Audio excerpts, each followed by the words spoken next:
Hello, my name is Risa Magos Baco and ako ang mama ni Gia.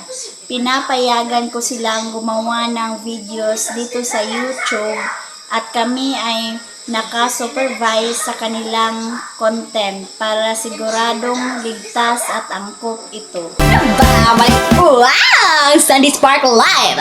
Nagpapatuloy pa rin po tayo sa ating topic na ang kontribusyon ng mga komunidad ng mga pagbubukid na nagsasagawa ng organikong pagsasaka sa pagpapabuti ng kalidad ng lupa, pagkakaroon ng sapat na pagkain at pagpapalakas ng ekonomiya ng mga rural na lugar sa Pilipinas.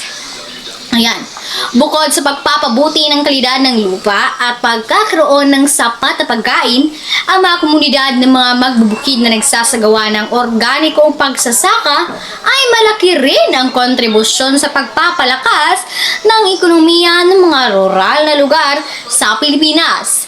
Maraming kooperatiba ng magbubukid ang nabuo upang isulong ang organikong pagsasaka na nagbibigay daan sa mga magsasaka na magkaisa para palawakin ang kanilang mga negosyo at makapasok sa mas malaking merkado. Ang mga organikong produkto ay kadalasang may mas mataas na halaga sa merkado na nagre-resulta sa mas mataas na kita para sa mga magbubukid kumpara sa pagbebenta ng mga produktong hindi organiko.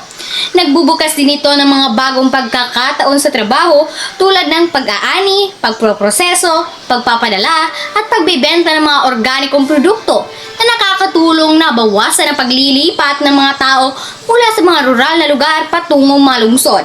Maraming lokal na pamahalaan ang sumusuporta sa mga ganitong inisyatiba sa pamamagitan ng pagbigay ng pagsasanay, pondo at mga pasilidad na lalong nagpapalakas ng ekonomikong pag-unlad sa kanilang mga lugar.